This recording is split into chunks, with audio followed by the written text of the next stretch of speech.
मैं इतने ग्रैजुएशन कर रही हाँ क्योंकि इतने इल्जाम लगे है कि बच्चों को मतलब नशा करवाया जाता है जो कि जतिंदर सिंह ने इल्जाम लगाया वो बिल्कुल गलत है। जबकि कोई भी एनएचए की संस्था चल रही है या कोई भी इल्जाम जो पहला नहीं लगा गया उन्होंने मतलब वो गलतियां तो कढ़िया गया जबकि अपनी गलतियां सुधारने की जगह उन्हें ये सब कुछ मतलब इस संस्था को बदनाम करने लिए किया कि मतलब इन्ने घर दी बच्चियां जो मेरे पेरेंट्स साढ़े इतने बैठे हुए हैं उन्होंने भी कोई सोच समझ के कोई सेफ्टी वेख के हम इतने भेजा है। मतलब दूसरा इल्जाम पाया गिद्धा भंगड़ा जा मतलब जो एक्टिविटीज है ये किसी भी स्कूल जा मतलब किसी भी कॉलेज जाके देख लो मोस्टली ये हर मतलब जगह होंगी कुड़ियां जिन्नियां इत्थे रह रही हैं मतलब एजुकेशन लै रही हैं उन्होंने फ्यूचर खराब करने की पूरी कोशिश है संस्था को बदनाम करने की कोशिश है।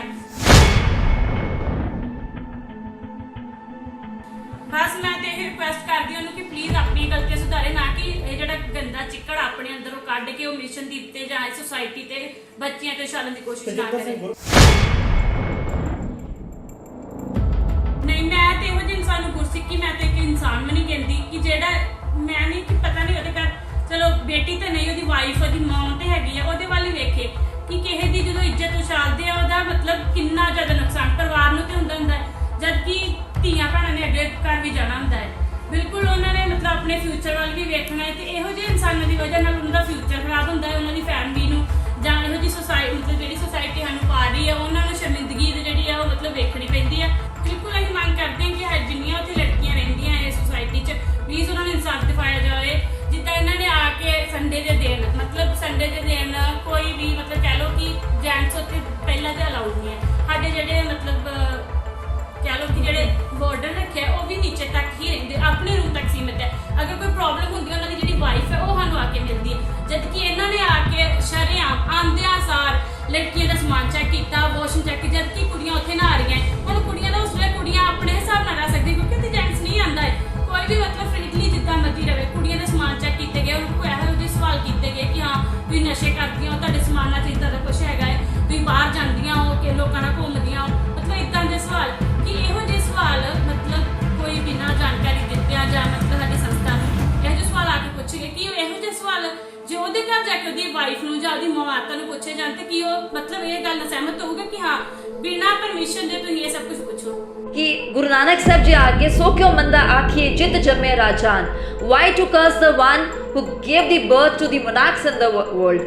सो ये जो ऑर्गेनाइजेशन है अगर ये लड़कियां नू परवरिश कर रही है ताकि आने वाली पीढ़ियां साडी सिखां दी होर स्ट्रोंग हो सकन ਇਹੋ ਜਿਹੇ ਲੋਕੀ ਜਿਹੜੇ ਸਾਡੇ ਖਿਲਾਫ ਜਿਸ ਤਰ੍ਹਾਂ ਦੀ ਕੰਪਲੇਂਟ ਹੋਈ ਔਰ ਕੰਪਲੇਂਟ ਵੀ ਤੁਸੀਂ ਕਹਿ ਲਓ ਕਿ ਜਾਇਜ਼ ਨਹੀਂ ਹੈ ਉਹਦੇ ਵਿੱਚ ਜ਼ਿਆਦਾ ਹੈਰੈਸਮੈਂਟ ਹੈ ਇਸ ਪੁਆਇੰਟ ਨੂੰ ਰੱਖਦੇ ਹੋਏ ਆਈ ਬਿਲੀਵ ਕਿ ਸਾਰਿਆਂ ਨੂੰ ਇਕਜੁੱਟ ਹੋ ਕੇ ਇੱਕ ਪਲੇਟਫਾਰਮ ਤੇ ਇਕੱਠੇ ਹੋ ਕੇ ਇਹ ਆਵਾਜ਼ ਉਠਾਉਣੀ ਚਾਹੀਦੀ ਹੈ ਤਾਂ ਕਿ ਇਹੋ ਜਿਹੇ ਹੋਰ ਲੋਕੀ ਅੱਗੇ ਨਾ ਆ ਸਕਣ।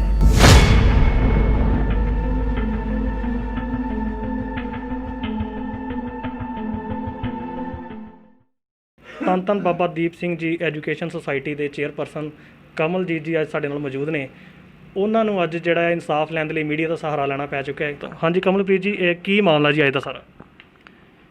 ਤੇਜਿੰਦਰ ਸਿੰਘ ਨਾਮ ਦਾ ਵਿਅਕਤੀ ਅਸੀਂ 2017 ਵਿੱਚ ਜਨਵਰੀ 'ਚ ਅਪੁਆਇੰਟ ਕੀਤਾ ਸੀਗਾ ਜੋ ਸੁਸਾਇਟੀ ਵਿੱਚ ਜੋਬ ਕਰਦਾ ਸੀ ਕਰੀਬ 2.5 ਸਾਲ ਸਾਡੇ ਕੋਲ ਜੋਬ ਕਰਦਾ ਰਿਹਾ ਉਹਦੀ ਕਾਰੋਬਾਰੀ ਠੀਕ ਨਾ ਹੋਣ ਕਾਰਨ ਅਸੀਂ ਉਹਨੂੰ ਜੂਨ 2019 ਵਿੱਚ ਫਾਰਗ ਕੀਤਾ ਸੀਗਾ। ਉਸੇ ਚੀਜ਼ ਦੀ ਰੰਜਿਸ਼ ਕੱਢਦੇ ਹਾਂ ਉਹ ਸਤਿਕਾਰ ਕਮੇਟੀ ਹੋਰ ਮੈਂਬਰਾਂ ਨੂੰ ਗੁੰਮਰਾਹ ਕਰਕੇ ਲੈ ਕੇ ਆਇਆ ਸੀ।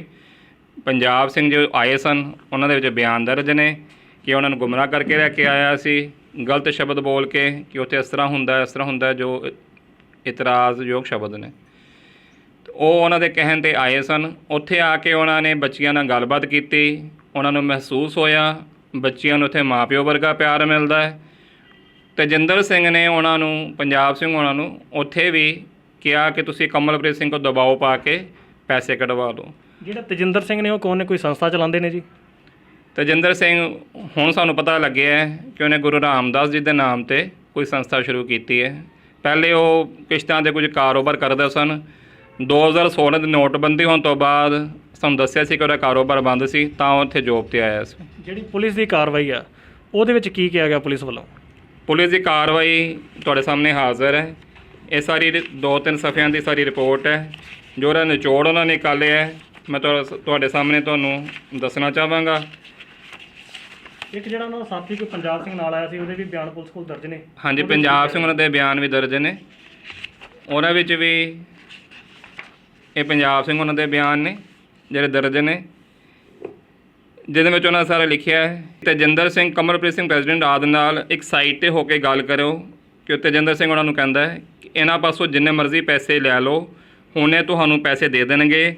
ਪਰ ਮੈਂ ਉੱਥੇ ਤੇਜਿੰਦਰ ਸਿੰਘ ਨੂੰ ਕਿਹਾ ਕਿ ਅਸੀਂ ਤਾਂ ਇੱਕ ਸੇਵਾਦਾਰ ਵਜੋਂ ਆਪਣਾ ਫਰਜ਼ ਨਿਭਾ ਰਹੇ ਹਾਂ, ਇਸ ਤਰ੍ਹਾਂ ਦਾ ਮੈਂ ਕੋਈ ਵੀ ਕੰਮ ਨਹੀਂ ਕਰਾਂਗਾ। ਮੈਂ ਕਮਲਪ੍ਰੀਤ ਸਿੰਘ ਧਿਰ ਪਾਸੋਂ ਕੋਈ ਵੀ ਪੈਸਾ ਵਗੈਰਾ ਨਹੀਂ ਲੈਣਾ। ਜਦੋਂ ਪੁਲਿਸ ਵੱਲੋਂ ਤੁਹਾਡੇ ਹੱਕ ਵਿੱਚ ਰਿਪੋਰਟ ਕਰ ਦਿੱਤੀ ਗਈ, ਫਿਰ ਉਹਦੇ ਉੱਤੇ ਤੁਸੀਂ ਸਟੈਪ ਕਿਉਂ ਨਹੀਂ ਲਿਆ ਕੋਈ? ਸਾਡੇ ਜਿੱਥੇ ਸਾਨੂੰ ਸਾਡੀ ਵਾਹ ਬਣੀ, ਅਸੀਂ ਪੂਰਾ ਆਪਣਾ ਪੱਖ ਰੱਖਿਆ। ਜਦੋਂ ਪੁਲਿਸ ਵਾਲਿਆਂ ਸਾਨੂੰ ਬੁਲਾਇਆ, ਡੀਐਸਪੀ ਸਾਹਿਬ ਦੀ ਇੱਕ ਵਿੱਚ ਡੈਥ ਹੋਣ ਕਰਕੇ ਸਾਨੂੰ ਘੱਟੋ ਘੱਟ 10-12 ਵਾਰੀ ਉੱਥੇ ਜਾਣਾ ਪਿਆ ਸੀ। ਹਰ ਥਾਂ 'ਤੇ ਆਪਣਾ ਪੱਖ ਰੱਖਿਆ। ਉਸ ਤੋਂ ਬਾਅਦ ਆਪਾਂ ਸੰਗਤ ਵਿੱਚ ਪੱਖ ਰੱਖਿਆ। ਹੁਣ ਇਹ ਅਕਾਲ ਤਖਤ ਸਾਹਿਬ ਗਿਆ 3 ਦਿਨ ਪਹਿਲਾਂ, ਸ਼ੁੱਕਰਵਾਰ ਗਿਆ ਤੇ ਸੋਮਵਾਰ ਅਸੀਂ ਅਕਾਲ ਤਖਤ ਸਾਹਿਬ ਵੀ ਆਪਣੇ ਜਾ ਕੇ ਪੱਖ ਰੱਖ ਕੇ ਆਏ ਹਾਂ। ਅਸੀਂ ਹਰ ਕਦਮ 'ਤੇ ਜਵਾਬ ਦੇ ਰਹੇ। ਮਕਸਦ ਕੀ ਹੈ ਜੀ ਤੇਜਿੰਦਰ ਸਿੰਘ ਦਾ? ਤੇਜਿੰਦਰ ਸਿੰਘ ਦਾ ਮਕਸਦ ਪੈਸੇ ਲੈਣੇ ਨੇ। ਸਾਡੇ ਕੋਲ 20 ਲੱਖ ਰੁਪਏ ਉਹਨੇ ਮੰਗਿਆ, ਹੋਟਲ ਬੁਲਾਇਆ, 3 ਦਿਨ ਹੋਟਲ ਬਣਾਉਂਦਾ ਰਿਹਾ। ਸਾਡੇ ਕੋਲ ਆਡੀਓ ਹੈ ਜਿਹਦੇ ਵਿੱਚ ਇਤਨਾ ਦਬਾਅ ਪਾ ਰਿਹਾ, ਹੋਟਲ ਆਓ, ਇਕੱਲੇ ਆਓ, ਰਾਤੀ ਆਓ, 11:30 ਵਜੇ ਆਓ, ਹੋਟਲ ਆਓ। ਸੁਸਾਇਟੀ ਦੇ ਹੋਰ ਵੀ ਅਧਿਕਾਰੀ ਤੇ ਇੱਥੇ ਜਿਹੜੀਆਂ ਬੱਚੀਆਂ ਪੜ੍ਹਦੀਆਂ ਨੇ ਉਹ ਵੀ ਮੌਜੂਦ ਨੇ, ਉਹਨਾਂ ਤੋਂ ਵੀ ਜਾਣਾਂਗੇ ਕਿ ਕਿੰਨੀ ਕਿ ਸੱਚਾਈ ਹੈ ਜਿਹੜਾ ਮਸਲਾ ਤੇਜਿੰਦਰ ਸਿੰਘ ਉਠਾ ਰਿਹਾ ਜੀ।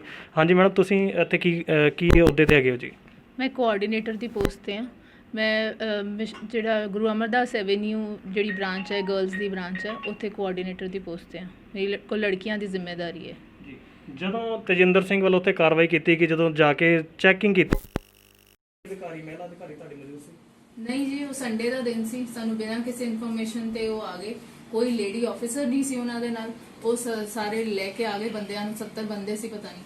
ਤੇ ਅਸੀਂ ਤਾਂ ਉੱਥੇ ਸੀ ਨਹੀਂ, ਨਾ ਸੰਡੇ ਸੀ, ਨਾ ਸਾਨੂੰ ਕੋਈ ਇਨਫੋਰਮੇਸ਼ਨ ਸੀ। ਸਾਡੇ ਉਹਨਾਂ ਦੇ ਨਾਲ ਵੀ ਕੋਈ ਲੇਡੀ ਆਫੀਸਰ ਨਹੀਂ ਸੀ। ਰਾਦਰ ਗਰਲਜ਼ ਦੀ ਵੀ ਹੈਰੈਸਮੈਂਟ ਕੀਤੀ ਉਹਨਾਂ ਨੇ। ਜਿਹੜੀ ਇਹ ਕਾਰਵਾਈ ਹੈ, ਇਹਦਾ ਕਿੰਨਾ ਕੁ ਨੁਕਸਾਨ ਪਹੁੰਚਿਆ ਤੁਹਾਡੇ ਇੱਥੇ ਮਿਸ਼ਨ 'ਚ ਪੜ੍ਹਦੀਆਂ ਬੱਚੀਆਂ ਨੂੰ ਜਾਂ ਤੁਹਾਨੂੰ ਲੋਕਾਂ ਨੂੰ? ਲੜਕੀਆਂ ਬਹੁਤ ਡਿਸਟਰਬ ਹੋ ਗਈਆਂ ਸੀ ਉਸ ਦਿਨ। ਉਹਨਾਂ ਨੇ ਬਹੁਤ ਪਰੇਸ਼ਾਨੀ ਰਹੀ ਉਹਨਾਂ ਨੂੰ। ਈਵਨ ਉਹਨਾਂ ਦੇ ਪੇਰੈਂਟਸ ਨੇ ਵੀ ਸਾਨੂੰ ਕਾਲਸ ਆਈਆਂ ਕਿ ਕੀ ਹੋ ਗਿਆ ਉੱਥੇ, ਇੱਕਦਮ ਇੰਨਾ ਆ ਗਏ, ਸਾਰੇ ਬੰਦੇ ਆ ਗਏ, ਬੱਚੇ ਪਰੇਸ਼ਾਨ ਹੋ ਗਏ, ਬੜੇ ਟੈਨਸ਼ਨ ਸੀ। ਈਵਨ ਉਹਨਾਂ ਨੇ ਵਾਸ਼ਰੂਮਸ ਵੀ ਜਾ ਕੇ ਚੈੱਕ ਕੀਤੇ, ਜਦਕਿ ਸਾਡੇ ਇੱਥੇ ਈਵਨ ਜਿਹੜੇ ਸਾਡੇ ਮੈਂਬਰਸ ਵੀ ਆਉਂਦੇ ਨੇ ਤਾਂ ਕਦੀ ਵੀ ਵਾਸ਼ਰੂਮਸ, ਗਰਲਜ਼ ਦੇ ਵਾਸ਼ਰੂਮਸ ਵਿੱਚ ਕਦੀ ਕੋਈ ਨਹੀਂ ਗਿਆ। This is Gursimaprit Kaur and I'm the branch head of this very branch, that is Ranjit Avenue. ਇਹ ਮਸਲਾ ਬੜੇ ਦੇਰ ਦਾ ਚੱਲਦਾ ਆ ਰਿਹਾ, ਜਿਵੇਂ ਸਾਡੇ ਆਨਰੇਬਲ ਪ੍ਰੈਜ਼ੀਡੈਂਟ ਨੇ ਤੇ ਕੋਆਰਡੀਨੇਟਰ ਮਿਸਿਸ ਅਮ੍ਰਿਤਾ ਨੇ ਵੀ ਦੱਸਿਆ। But the only point is sir, ਸਾਡੇ ਕੋਲ ਸਟੂਡੈਂਟਸ 2007 ਤੋਂ ਇਹ ਸੰਸਥਾ ਚੱਲ ਰਹੀ ਹੈ। ਜੇ ਬੱਚੀਆਂ ਇੱਥੇ ਸੇਫ ਨਹੀਂ ਤੇ ਉਹਨਾਂ ਦੇ ਪੇਰੈਂਟਸ ਇੱਥੇ ਮਤਲਬ ਛੱਡ ਕੇ ਜਾਂਦੇ ਨੇ। ਔਰ ਇੱਕ ਬੱਚੀ ਜਿਹੜੀ ਹੈ ਜਿਵੇਂ 6ਵੀਂ ਚ ਆਈ, ਉਹ ਹੁਣ BA ਵਿੱਚ ਵੀ ਹੋ ਗਈ। ਇੰਨੇ ਸਾਲ ਜੇ ਬੱਚੀ ਰਹਿ ਰਹੀ ਹੈ, ਜੇ ਵਾਕਈ ਸੰਸਥਾ ਦੇ ਵਿੱਚ ਕੁਝ ਇਹੋ ਜਿਹੀ ਗੱਲ ਹੁੰਦੀ ਤੇ ਇੰਨੀ ਦੇਰ ਤੱਕ ਇਹ ਬੱਚੀ ਸਰਵਾਈਵ ਨਹੀਂ ਕਰ ਸਕਦੀ। Rather, I would like to say that this is a purely harassment of this organization which is dealing with the education of the girl and the upliftment of the girl. Mission ਦੀ ਕੀ ਕਰ ਰਹੇ? ਇੱਕ ਲੜਕੀਆਂ ਨੂੰ, ਇੱਕ women ਨੂੰ ਕਹਿ ਲੋ ਕਿ ਪਹਿਲਾਂ ਤੇ ਖੜਨ, ਸਪੈਸ਼ਲੀ ਜਿਹੜੇ BPL families ਦੇ ਨੇ। ਔਰ ਸਰ ਇੱਕ ਸਿੱਖਣ ਸਿਧਾਂਤ ਦੇ ਉੱਪਰ ਵੀ, ਇੱਕ ਐਜੂਕੇਸ਼ਨ ਦੇ ਉੱਪਰ, ਇੱਕ ਕਹਿ ਲੋ ਕਿ ਆਪਣੇ ਐਥਿਕਸ ਨੂੰ ਲੈ ਕੇ ਇਹ ਸੰਸਥਾ ਚੱਲ ਰਹੀ ਹੈ। ਔਰ ਸੋਸਾਇਟੀ ਦਾ ਮੁੱਖ ਮਕਸਦ ਕੀ ਹੈ? ਬੱਚਿਆਂ ਨੂੰ ਐਜੂਕੇਸ਼ਨ ਦੇਣੀ, ਉਹਨਾਂ ਨੂੰ ਐਕਟੀਵਿਟੀ ਵੱਲ ਤੋਰਨਾ, ਜਾਂ ਸਿਰਫ ਗੁਰਮਰਿਆਦਾ ਨਾਲ ਹੀ ਜੋੜ ਕੇ ਰੱਖਣਾ? Sir, this is a club of everything. ਮੈਂ ਤੁਹਾਨੂੰ ਜਿਵੇਂ ਮੈਂ ਕਹਿ ਰਹੀ ਹਾਂ ਕਿ Gursimapreet Kaur, I am here from the past time. ਜਦੋਂ ਮੈਂ ਪੜ੍ਹਦੀ ਸੀ 2007 ਵਿੱਚ, ਉਦੋਂ ਮੈਂ ਇੱਥੇ ਵੋਲੰਟਰੀ ਸਰਵਿਸਿਜ਼ ਵਾਸਤੇ ਆਉਂਦੀ ਸੀ। ਸਰ, ਇੱਥੇ ਬੱਚਿਆਂ ਨੂੰ ਡਾਂਸ, ਭੰਗੜਾ ਸਿਖਾਇਆ ਜਾਂਦਾ। ਤੁਹਾਡੀ ਆਪਣੀ ਬੇਟੇ, ਮੈਨੂੰ ਦੱਸੋ, ਮੈਂ ਡਾਂਸ ਸਿੱਖਿਆ, ਮੈਂ ਕੱਥਕ ਸਿੱਖਿਆ, ਮੇਰੇ ਮਾਪਿਓ ਨੇ ਮੈਨੂੰ ਕਿਉਂ ਸਿਖਾਇਆ? ਮੈਂ ਗੁਰਬਾਣੀ ਪੜ੍ਹਨੀ ਸਿੱਖੀ, ਮੈਂ ਤਬਲਾ ਸਿੱਖੀ। ਕਿਉਂ? Because my father always wanted we ਬੱਚੇ ਆਲ ਰਾਊਂਡਰ ਹੋਣ। ਮੈਡਮ, ਜਿਹੜਾ ਸ਼ਖਸ ਸ਼ਿਕਾਇਤ ਦੇ ਰਿਹਾ, ਉਹਨੇ ਅਕਾਲ ਤਖਤ ਸਾਹਿਬ ਦੀ ਦਰਖਾਸਤ ਦਿੱਤੀ ਕਿ ਉੱਤੇ ਕਹਿ ਰਿਹਾ ਕਿ ਗਿੱਧਾ ਭੰਗੜਾ ਕਰਵਾਉਂਦੇ ਨੇ, ਉਹ ਗਲਤ ਆ। This is an NGO. NGO is a non-government organization. Mission Deep is an NGO ਜਿਹਦੇ ਵਿੱਚ ਸਰ 500 ਬੱਚੇ ਨੇ ਤੇ 75% we have got the girls. ਮਤਲਬ ਬੱਚੀਆਂ ਨੇ ਜਿਨ੍ਹਾਂ ਨੇ ਉੱਥੇ ਰਹਿਣਾ।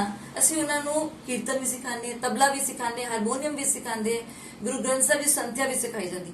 ਹੁਣ ਇਹ ਕਿੱਥੇ ਲਿਖਿਆ ਹੈ ਕਿ ਜਿਹੜਾ ਇਹ ਕੰਮ ਕਰਦਾ ਹੈ ਉਹ ਬੰਦਾ ਅੰਗਰੇਜ਼ੀ ਬੋਲਣੀ ਨਹੀਂ ਸਿੱਖੇਗਾ? ਕਿੱਥੇ ਲਿਖਿਆ ਕਿ ਉਹ ਕਰਾਟੇ ਨਹੀਂ ਸਿੱਖੇਗਾ? ਕਿੱਥੇ ਲਿਖਿਆ ਭੰਗੜਾ ਗਿੱਧਾ ਨਹੀਂ ਪਾਏਗਾ?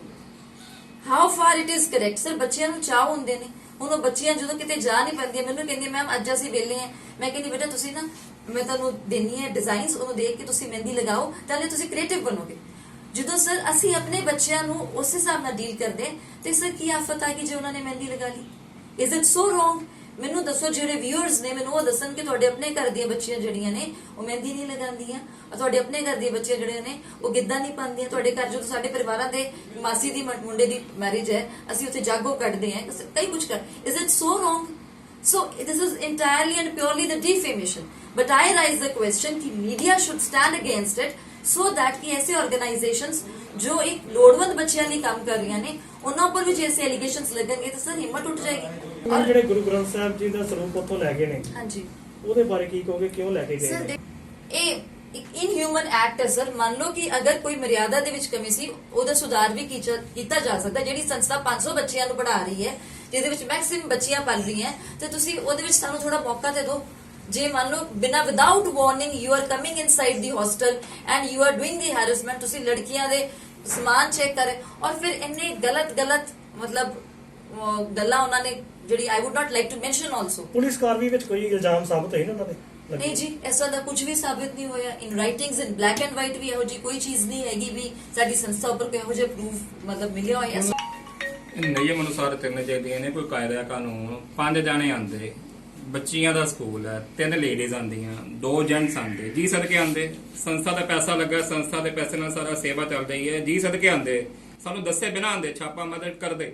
3 ਲੇਡੀਜ਼ ਆਂਦੀਆਂ, 2 ਜੈਂਟਸ ਆਂਦੇ, ਹਰੇਕ ਗੱਲ ਪੁੱਛਦੇ, ਵਾਚਦੇ, ਸਾਨੂੰ ਬੁਲਾਉਂਦੇ, ਸਾਡੀ ਕਮੀਆਂ ਦੱਸਦੇ, ਸਾਨੂੰ 7 ਦਿਨ ਦਾ ਸਮਾਂ ਦਿੰਦੇ, ਸਾਨੂੰ ਕਹਿ ਕੇ ਜਾਂਦੇ 7 ਦਿਨ ਚ ਕਮੀਆਂ ਦੂਰ ਨਾ ਹੋਈਆਂ ਤੇ ਅਸੀਂ ਆ ਕਾਰਵਾਈ ਪਾਵਾਂਗੇ, ਕਾਲ ਸ਼ਿਕਾਇਤ ਕਰਾਂਗੇ ਤੇ ਜ਼ਿੰਮੇਦਾਰ ਹਾਂ।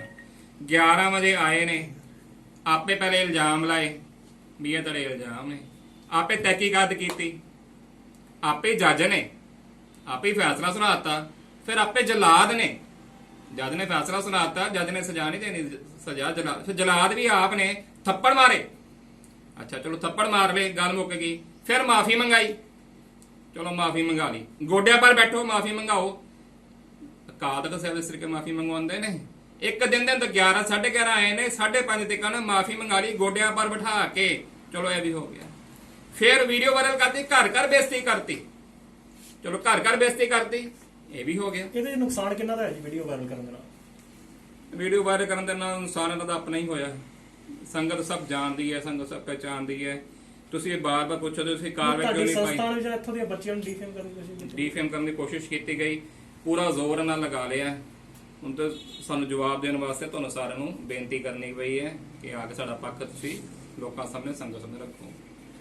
Sir, I only just say one thing, that when girls the institute ਹੈ, how far it is justified ਵੀ ਇੱਕ ਮੇਲ ਨੂੰ ਵੀ ਪਰਮਿਸ਼ਨ ਨਹੀਂ ਹੁੰਦੀ ਤੇ ਉੱਥੇ ਇੰਨੇ ਜਾਣੇ ਆ ਕੇ ਤੁਸੀਂ ਮਤਲਬ ਬੰਦਾ ਵੈਸੇ ਘਬਰਾ ਜਾਂਦਾ।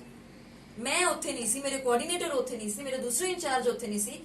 ਮਿਸਟਰ ਕਮਲਪ੍ਰੀਤ ਸਿੰਘ ਇਹ ਤੇ ਆਪਣੀ ਜੌਬ ਕਰਦੇ ਨੇ, ਇਹਨਾਂ ਦੀ ਸਰਕਾਰੀ ਨੌਕਰੀ, ਇਹਨਾਂ ਵੱਲੋਂ ਤਾਂ ਸੇਵਾ ਹੈ।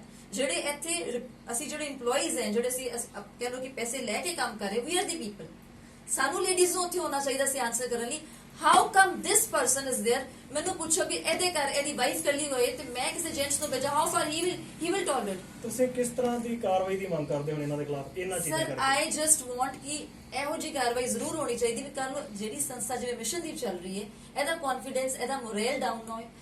ਸੋ ਆਈ ਵੁੱਡ ਰਿਕੁਐਸਟ ਕਿ ਇਹਨਾਂ ਨੂੰ ਜਿਸ ਤਰ੍ਹਾਂ ਇਹਨਾਂ ਨੇ ਹੈਰੈਸਮੈਂਟ ਕੀਤੀ ਹੈ ਨਾ ਸਾਡੀ, they should be harassed in the same way, ਤਾਂ ਕਿ ਉਸ ਤੋਂ ਦੁਬਾਰਾ ਕਦੀ ਕੋਈ ਇਸ ਕੰਮ ਲਈ ਨਾ ਉੱਠੇ।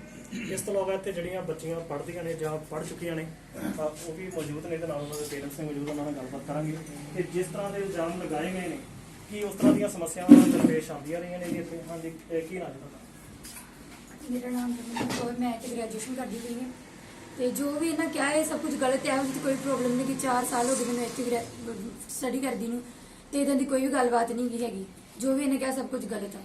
ਜੋ ਸੰਸਥਾ ਉਪਰਾਲਾ ਕਰ ਰਹੀ ਹੈ ਉਹਨੂੰ ਕਿਸ ਤਰ੍ਹਾਂ ਦੇਖਦੇ ਹੋ? ਜਿਹੜਾ ਤੁਸੀਂ ਇੱਥੇ ਪੜ੍ਹ ਰਹੇ ਹੋ, ਫਾਈਨੈਂਸ਼ੀਅਲੀ ਕਮਜ਼ੋਰ ਹੋਣ ਦੇ ਬਾਵਜੂਦ, ਜੇ ਇਹ ਸੰਸਥਾ ਨਾ ਉਪਰਾਲਾ ਕਰਦੀ ਤੁਸੀਂ ਪੜ੍ਹ ਸਕਦੇ ਸੀ? ਨਹੀਂ, ਅਸੀਂ ਥੋੜਾ ਗਰੀਬ ਫੈਮਿਲੀ ਤੋਂ ਬਿਲੋਂਗ ਕਰਦੇ ਹਾਂ। ਸਾਨੂੰ ਸਰ ਇੰਨਾ ਕੁਝ ਪ੍ਰੋਵਾਈਡ ਕਰਦੇ ਪਏ ਆ, ਸਟੱਡੀ ਕਰਵਾਉਂਦੇ ਪਏ, ਹਰ ਇੱਕ ਐਕਟੀਵਿਟੀ ਸਿਖਾਉਂਦੇ ਪਏ ਆ ਤੇ ਇਹੋ ਜਿਹੀ ਕੋਈ ਗੱਲਬਾਤ ਨਹੀਂ। ਜੋ ਇਹਨਾਂ ਕਿਹਾ ਸਭ ਕੁਝ ਗਲਤ ਹੈਗਾ, ਇਦਾਂ ਦੀ ਕੋਈ ਗੱਲਬਾਤ ਨਹੀਂ। ਜਿਹੜਾ ਇੱਕ ਸਕੂਲ ਦੇ ਤੌਰ ਤੇ ਹੈ, ਇਹ ਜਿਹੜੀ ਸੁਸਾਇਟੀ ਹੈ, ਸਕੂਲ ਦੇ ਵਿੱਚ ਪੜ੍ਹਨ ਦੇ ਨਾਲ ਗਿੱਧਾ ਭੰਗੜਾ ਇਹ ਸਾਰਾ ਜਾਇਜ਼ ਹੈ ਜੀ? ਹਾਂਜੀ ਬਿਲਕੁਲ, ਇਦਾਂ ਹੁੰਦਾ, ਹਰ ਸਕੂਲ 'ਚ ਹੁੰਦਾ ਹੈ। ਗਰਲਸ ਦੇ ਅਸੀਂ ਸਾਡੇ ਸ਼ੌਂਕ ਆ ਸਟੱਡੀ ਦੇ ਨਾਲ ਨਾਲ। ਹਾਂਜੀ, ਤੁਹਾਡਾ ਕੀ ਨਾਮ? ਮੇਰਾ ਨਾਮ ਬਬਲਦੀਪ ਕੌਰ ਹੈ, ਮੈਂ ਇੱਥੇ ਗ੍ਰੈਜੂਏਸ਼ਨ ਕਰ ਰਹੀ ਹਾਂ। ਜੋ ਕਿ ਇੱਥੇ ਇਲਜ਼ਾਮ ਲੱਗਿਆ ਹੈਗਾ ਕਿ ਬੱਚਿਆਂ ਨੂੰ ਮਤਲਬ ਨਸ਼ਾ ਕਰਵਾਇਆ ਜਾਂਦਾ ਹੈ, ਜੋ ਕਿ ਜਤਿੰਦਰ ਸਿੰਘ ਨੇ ਇਲਜ਼ਾਮ ਲਗਾਇਆ, ਉਹ ਬਿਲਕੁਲ ਗਲਤ ਹੈ। ਜਦਕਿ ਕੋਈ ਵੀ ਇਹ ਇੰਨੇ ਦੀ ਸੰਸਥਾ ਚੱਲ ਰਹੀ ਹੈ ਜਾਂ ਕੋਈ ਵੀ ਇਲਜ਼ਾਮ ਜਿਹੜਾ ਪਹਿਲਾਂ ਨਹੀਂ ਲੱਗਾ ਗਿਆ, ਉਹਨੂੰ ਮਤਲਬ ਉਹਦੀਆਂ ਗਲਤੀਆਂ ਤੋਂ ਉਹਨੂੰ ਕੱਢਿਆ ਗਿਆ, ਜਦਕਿ ਆਪਣੀਆਂ ਗਲਤੀਆਂ ਸੁਧਾਰਨ ਦੀ ਜਗ੍ਹਾ ਉਹਨੇ ਇਹ ਸਭ ਕੁਝ ਮਤਲਬ ਇਹ ਸੰਸਥਾ ਨੂੰ ਬਦਨਾਮ ਕਰਨ ਲਈ ਕੀਤਾ। ਪਲੀਜ਼ ਉਹਨੂੰ ਰਿਕੁਐਸਟ ਹੈ ਜਾਂ ਤਾਂ ਉਹ ਆਪਣੀਆਂ ਗਲਤੀਆਂ ਸੁਧਾਰੇ, ਇੰਨਾ ਜ਼ਿਆਦਾ ਇਸ਼ੂ ਕ੍ਰੀਏਟ ਕਰਨ ਦੀ ਜ਼ਰੂਰਤ ਨਹੀਂ ਹੈਗੀ ਉਹਨੂੰ ਕਿ ਮਤਲਬ ਇੰਨੇ ਘਰ ਦੀਆਂ ਬੱਚੀਆਂ, ਇਹ ਜਿਹੜੇ ਮੇਰੇ ਪੇਰੈਂਟਸ ਸਾਡੇ ਇੱਥੇ ਬੈਠੇ ਹੋਏ ਆ, ਉਹਨਾਂ ਨੇ ਵੀ ਕੋਈ ਸੋਚ ਸਮਝ ਕੇ ਕੋਈ ਸੇਫਟੀ ਵੇਖ ਕੇ ਸਾਨੂੰ ਇੱਥੇ ਭੇਜਿਆ ਹੈ। ਬਿਲਕੁਲ ਜੇ ਉਹਨਾਂ ਨੂੰ ਸੇਫਟੀ ਮਹਿਸੂਸ ਹੋਈ ਹੈ ਤੇ ਸਾਨੂੰ ਇੱਥੇ ਭੇਜਿਆ ਉਹਨਾਂ ਨੇ। ਇੰਨਾ ਚਿਰ ਹੋ ਗਿਆ ਨੂੰ ਰਹਿੰਦੇ ਨੂੰ, ਮੈਂ ਪਿਛਲੇ 2 ਸਾਲ ਤੋਂ ਸਟੱਡੀ ਕਰ ਰਹੀ ਹਾਂ। ਇਹੋ ਜਿਹਾ ਕੁਝ ਵੀ ਇੱਥੇ ਮਤਲਬ ਮੈਂ ਅੱਜ ਤੱਕ ਨਹੀਂ ਵੇਖਿਆ। ਤੇ ਮਤਲਬ ਦੂਸਰਾ ਇਲਜ਼ਾਮ ਲਗਾਇਆ ਗਿੱਧਾ ਭੰਗੜਾ ਜਾਂ ਮਤਲਬ ਜਿਹੜੀਆਂ ਐਕਟੀਵਿਟੀਜ਼ ਹੈ, ਇਹ ਕਿਸੇ ਵੀ ਸਕੂਲ 'ਚ ਜਾਂ ਮਤਲਬ ਤੁਸੀਂ ਕਿਸੇ ਵੀ ਕਾਲਜ 'ਚ ਜਾ ਕੇ ਵੇਖ ਲਓ, ਮੋਸਟਲੀ ਇਹ ਹਰ ਮਤਲਬ ਜਗ੍ਹਾ ਹੁੰਦੀਆਂ। ਜੇ ਉਹਨੂੰ ਲੱਗਦਾ ਕਿ ਧਾਰਮਿਕ ਦੇ ਨਾਲ ਨਾਲ ਇਹ ਚੀਜ਼ਾਂ ਨਹੀਂ ਹੋ ਸਕਦੀਆਂ, ਕਿਉਂ ਨਹੀਂ ਹੋ ਸਕਦੀਆਂ? ਕਿਸੇ ਵੀ ਗ੍ਰੰਥ ਦੇ ਵਿੱਚ ਇਹ ਨਹੀਂ ਲਿਖਿਆ ਕਿ ਕੋਈ ਵੀ ਗਿੱਧਾ ਭੰਗੜਾ ਨਹੀਂ ਕਰ ਸਕਦਾ, ਮਤਲਬ ਪਾਠ ਦੇ ਨਾਲ ਨਾਲ ਇਹ ਚੀਜ਼ਾਂ ਨਹੀਂ ਹੋ ਸਕਦੀਆਂ। ਇਹ ਮਤਲਬ ਸਰ ਦੀ ਵਜ੍ਹਾ ਨਾਲ ਹੀ ਇਹ ਸਭ ਕੁਝ ਜੋ ਵੀ ਮਿਲਿਆ ਹੈ ਅੱਜ ਮੈਨੂੰ। ਸ਼ਾਇਦ ਜੇ ਇਹ ਸੰਸਥਾ ਨਹੀਂ ਹੁੰਦੀ ਤਾਂ ਸ਼ਾਇਦ ਮੈਂ ਵੀ ਘਰੇ ਬੈਠੀ ਹੁੰਦੀ, ਘਰ ਦੇ ਬਸ ਕੰਮਾਂ ਤੱਕ ਹੀ ਸੀਮਤ ਹੁੰਦੀ। ਬਿਲਕੁਲ ਮਤਲਬ ਪੜ੍ਹ ਕੇ ਜੋ ਕੁਝ ਜਾ ਚੁੱਕੀਆਂ ਹੈ, ਉਹਨੇ ਉਹਨਾਂ ਦਾ ਵੀ ਨਾਮ ਲਿੱਤਾ, ਕੁਝ ਪੜ੍ਹ ਰਹੀਆਂ ਹੈ। ਇਹ ਮਤਲਬ ਉਹਨਾਂ ਦੇ ਫਿਊਚਰ ਖਰਾਬ ਕਰਨ ਦੀ ਪੂਰੀ ਕੋਸ਼ਿਸ਼ ਹੈ ਉਹਦੇ ਵੱਲੋਂ, ਜਦਕਿ ਉਹਦੀਆਂ ਆਪਣੀਆਂ ਗਲਤੀਆਂ ਉਹਨੇ ਨਹੀਂ ਵੇਖੀਆਂ। ਕੁੜੀਆਂ ਜਿੰਨੀਆਂ ਇੱਥੇ ਰਹਿ ਰਹੀਆਂ ਹੈ, ਮਤਲਬ ਐਜੂਕੇਸ਼ਨ ਲੈ ਰਹੀਆਂ ਹੈ, ਉਹਨਾਂ ਦਾ ਫਿਊਚਰ ਖਰਾਬ ਕਰਨ ਦੀ ਪੂਰੀ ਕੋਸ਼ਿਸ਼ ਹੈ, ਸੰਸਥਾ ਨੂੰ ਬਦਨਾਮ ਕਰਨ ਦੀ ਕੋਸ਼ਿਸ਼ ਹੈ। ਬਸ ਮੈਂ ਤੇ ਇਹ ਰਿਕੁਐਸਟ ਕਰਦੀ ਹਾਂ ਉਹਨੂੰ ਕਿ ਪਲੀਜ਼ ਆਪਣੀਆਂ ਗਲਤੀਆਂ ਸੁਧਾਰੇ, ਨਾ ਕਿ ਇਹ ਜਿਹੜਾ ਗੰਦਾ ਚਿੱਕੜ ਆਪਣੇ ਅੰਦਰੋਂ ਕੱਢ ਕੇ ਉਹ ਮਿਸ਼ਨ ਦੀ ਉੱਤੇ। ਮੈਂ ਤੇ ਇਹੋ ਜਿਹੇ ਇਨਸਾਨ ਨੂੰ ਗੁਰਸਿੱਖੀ, ਮੈਂ ਤੇ ਇੱਕ ਇਨਸਾਨ ਵੀ ਨਹੀਂ ਕਹਿੰਦੀ ਕਿ ਜਿਹੜਾ ਮੈਂ ਨਹੀਂ ਕਿ ਪਤਾ ਨਹੀਂ ਉਹਦੇ ਘਰ, ਚਲੋ ਬੇਟੀ ਤੇ ਨਹੀਂ, ਉਹਦੀ ਵਾਈਫ, ਉਹਦੀ ਮਾਂ ਤੇ ਹੈਗੀ ਆ, ਉਹਦੇ ਵੱਲ ਹੀ ਵੇਖੇ ਕਿ ਕਿਸੇ ਦੀ ਜਦੋਂ ਇੱਜ਼ਤ ਉਛਾਲਦੇ ਆ ਉਹਦਾ ਮਤਲਬ ਕਿੰਨਾ ਜ਼ਿਆਦਾ ਨੁਕਸਾਨ ਪਰਿਵਾਰ ਨੂੰ ਤੇ ਹੁੰਦਾ ਹੈ, ਜਦਕਿ ਧੀਆਂ ਭੈਣਾਂ ਨੇ ਅੱਗੇ ਘਰ ਵੀ ਜਾਣਾ ਹੁੰਦਾ ਹੈ। ਬਿਲਕੁਲ ਉਹਨਾਂ ਨੇ ਮਤਲਬ ਆਪਣੇ ਫਿਊਚਰ ਵੱਲ ਵੀ ਵੇਖਣਾ ਹੈ, ਤੇ ਇਹੋ ਜਿਹੇ ਇਨਸਾਨਾਂ ਦੀ ਵਜ੍ਹਾ ਨਾਲ ਉਹਨਾਂ ਦਾ ਫਿਊਚਰ ਖਰਾਬ ਹੁੰਦਾ ਹੈ, ਉਹਨਾਂ ਦੀ ਫੈਮਿਲੀ ਨੂੰ ਜਾਂ ਇਹੋ ਜਿਹੀ ਸੋਸਾਇਟੀ ਮਤਲਬ ਜਿਹੜੀ ਸੋਸਾਇਟੀ ਸਾਨੂੰ ਪਾ ਰਹੀ ਆ ਉਹਨਾਂ ਨੂੰ ਸ਼ਰਮਿੰਦਗੀ ਜਿਹੜੀ ਆ ਉਹ ਮਤਲਬ ਵੇਖਣੀ ਪੈਂਦੀ ਆ। ਇਹੋ ਜਿਹੇ ਇਨਸਾਨ ਨੂੰ ਚਾਹੀਦਾ ਹੈ ਕਿ ਆਪਣੀਆਂ ਗਲਤੀਆਂ ਜਿਹੜੀਆਂ ਸੁਧਾਰੇ, ਨਾ ਕਿ ਕਿਚੜ ਦੂਜਿਆਂ ਤੇ ਉਛਾਲੇ। ਇੱਕ ਜਿਹੜੀ ਪੁਲਿਸ ਨੇ ਦਰਖਾਸਤ ਦਿੱਤੀ ਸੀ, ਉਹਦਾ ਤੇ ਫੈਸਲਾ ਜਿਹੜਾ ਸੰਸਥਾ ਦੇ ਹੱਕ 'ਚ ਤੁਹਾਡੇ ਹੱਕ 'ਚ ਆ ਚੁੱਕਿਆ ਹੈ। ਸ੍ਰੀ ਅਕਾਲ ਤਖ਼ਤ ਸਾਹਿਬ ਦੇ ਜਥੇਦਾਰ ਕੋਲ ਪੇਸ਼ ਹੋਏ ਨੇ, ਤੁਸੀਂ ਕੋਈ ਮੰਗ ਕਰਦੇ ਹੋ ਜਥੇਦਾਰ ਸਾਹਿਬ ਤੋਂ ਕਿ ਕਿਸ ਤਰ੍ਹਾਂ ਦੀ ਕਾਰਵਾਈ ਇਹਦੇ ਉੱਤੇ ਹੋਣੀ ਚਾਹੀਦੀ ਹੈ ਜੀ? ਬਿਲਕੁਲ ਅਸੀਂ ਮੰਗ ਕਰਦੇ ਹਾਂ ਕਿ ਜਿੰਨੀਆਂ ਉੱਥੇ ਲੜਕੀਆਂ ਰਹਿੰਦੀਆਂ ਇਸ ਸੁਸਾਇਟੀ 'ਚ, ਪਲੀਜ਼ ਉਹਨਾਂ ਨੂੰ ਇਨਸਾਫ ਦਿਵਾਇਆ ਜਾਵੇ। ਜਿੱਦਾਂ ਇਹਨਾਂ ਨੇ ਆ ਕੇ ਸੰਡੇ ਦੇ ਦਿਨ ਕੋਈ ਵੀ ਮਤਲਬ ਕਹਿ ਲਓ ਕਿ ਜੈਂਟਸ ਉੱਥੇ ਪਹਿਲਾਂ ਤੇ ਅਲਾਉਡ ਨਹੀਂ ਹੈ। ਸਾਡੇ ਜਿਹੜੇ ਮਤਲਬ ਕਹਿ ਲਓ ਕਿ ਜਿਹੜੇ ਵਾਰਡਨ ਰੱਖਿਆ ਉਹ ਵੀ ਨੀਚੇ ਤੱਕ ਹੀ ਰਹਿੰਦੇ, ਆਪਣੇ ਰੂਮ ਤੱਕ ਸੀਮਿਤ ਹੈ। ਅਗਰ ਕੋਈ ਪ੍ਰੋਬਲਮ ਹੁੰਦੀ ਹੈ, ਉਹਨਾਂ ਦੀ ਜਿਹੜੀ ਵਾਈਫ ਹੈ ਉਹ ਸਾਨੂੰ ਆ ਕੇ ਮਿਲਦੀ ਹੈ, ਜਦਕਿ ਇਹਨਾਂ ਨੇ ਆ ਕੇ ਸ਼ਰੇਆਮ ਆਂਦਿਆਂ ਸਾਰ ਲੜਕੀਆਂ ਦਾ ਸਮਾਨ ਚੈੱਕ ਕੀਤਾ, ਵਾਸ਼ਰੂਮ ਚੈੱਕ, ਜਦਕਿ ਕੁੜੀਆਂ ਉੱਥੇ ਨਾ ਆ ਰਹੀਆਂ। ਹੁਣ ਕੁੜੀਆਂ ਦਾ ਹੌਸਲਾ, ਕੁੜੀਆਂ ਆਪਣੇ ਹਿਸਾਬ ਨਾਲ ਰਹਿ ਸਕਦੀਆਂ ਕਿਉਂਕਿ ਉੱਥੇ ਜੈਂਟਸ ਨਹੀਂ ਆਂਦਾ ਹੈ। ਕੋਈ ਵੀ ਮਤਲਬ ਫ੍ਰੀਡਲੀ ਜਿੱਦਾਂ ਮਰਜ਼ੀ ਰਵੇ। ਕੁੜੀਆਂ ਦੇ ਸਮਾਨ ਚੈੱਕ ਕੀਤੇ ਗਏ, ਉਹਨਾਂ ਕੋਲ ਇਹੋ ਜਿਹੇ ਸਵਾਲ ਕੀਤੇ ਗਏ ਕਿ ਹਾਂ ਤੁਸੀਂ ਨਸ਼ੇ ਕਰਦੀਆਂ ਹੋ, ਤੁਹਾਡੇ ਸਮਾਨਾਂ 'ਚ ਇਦਾਂ ਦਾ ਕੁਝ ਹੈਗਾ ਹੈ, ਤੁਸੀਂ ਬਾਹਰ ਜਾਂਦੀਆਂ ਹੋ ਕਿ ਲੋਕਾਂ ਨਾਲ ਘੁੰਮਦੀਆਂ ਹੋ, ਮਤਲਬ ਇਦਾਂ ਦੇ ਸਵਾਲ ਕਿ ਇਹੋ ਜਿਹੇ ਸਵਾਲ ਮਤਲਬ ਕੋਈ ਬਿਨਾਂ ਜਾਣਕਾਰੀ ਦਿੱਤਿਆਂ ਜਾਂ ਮਤਲਬ ਸਾਡੀ ਸੰਸਥਾ ਨੂੰ ਇਹੋ ਜਿਹੇ ਸਵਾਲ ਆ ਕੇ ਪੁੱਛੇ ਗਏ ਕਿ ਇਹੋ ਜਿਹੇ ਸਵਾਲ ਜੇ ਉਹਦੇ ਘਰ ਜਾ ਕੇ ਉਹਦੀ ਵਾਈਫ ਨੂੰ ਜਾਂ ਉਹਦੀ ਮਾਤਾ ਨੂੰ ਪੁੱਛੇ ਜਾਣ ਤੇ ਕੀ ਉਹ ਮਤਲਬ ਇਹ ਗੱਲ ਨਾਲ ਸਹਿਮਤ ਹੋਊਗਾ ਕਿ ਹਾਂ ਬਿਨਾਂ ਪਰਮਿਸ਼ਨ ਦੇ ਤੁਸੀਂ ਇਹ ਸਭ ਕੁਝ ਪੁੱਛੋ। ਜੇ ਕੁਝ ਪੁੱਛਣਾ ਹੈ, ਹਾਂ ਸਾਡੇ ਫੈਮਿਲੀ ਮੈਂਬਰਸ ਨੂੰ ਬੁਲਾਇਆ ਜਾਂਦਾ, ਸਾਡੇ ਪੇਰੈਂਟਸ ਨੂੰ ਬੁਲਾਇਆ ਜਾਂਦਾ, ਪੁੱਛਿਆ ਜਾਂਦਾ ਕਿ ਹਾਂ ਤੁਹਾਡੀਆਂ ਲੜਕੀਆਂ ਇੱਥੇ ਰਹਿੰਦੀਆਂ, ਕਿ ਉਹ ਸੇਫ ਹੈ। ਕੋਈ ਵੀ ਪੇਰੈਂਟਸ ਏਦਾਂ ਤੇ ਬੱਚਾ ਹੈ ਨਹੀਂ ਕਿ ਆਪਣੇ ਬੱਚੇ ਜਿਹੜੇ ਉਹ ਏਦਾਂ ਹੀ ਮਤਲਬ ਛੱਡ ਦੇ ਕਿਤੇ ਵੀ। ਵੈਸੇ ਉਹਨਾਂ ਨੂੰ ਭਰੋਸਾ ਹੈ, ਹਾਂ ਫੇਰ ਹੀ ਉਹਨਾਂ ਨੇ ਸੰਸਥਾ ਤੇ ਛੱਡਿਆ ਇਹਨੂੰ। ਇਹ ਸਨ ਜੀ ਸੁਸਾਇਟੀ ਦੇ ਅਧਿਕਾਰੀ ਤੇ ਇੱਥੇ ਜਿਹੜੀਆਂ ਪੜ੍ਹਦੀਆਂ ਲੜਕੀਆਂ, ਉਹਨਾਂ ਦਾ ਕਹਿਣਾ ਹੈ ਕਿ ਜਿਹੜਾ ਤੇਜਿੰਦਰ ਸਿੰਘ ਵੱਲੋਂ ਜੋ ਕਾਰਵਾਈ ਕੀਤੀ ਗਈ ਬਹੁਤ ਹੀ ਮੰਦਭਾਗੀ ਹੈ ਤੇ ਉਸ ਦੀ ਉਹ ਸਖਤ ਨਿੰਦਾ ਕਰਦੇ ਨੇ।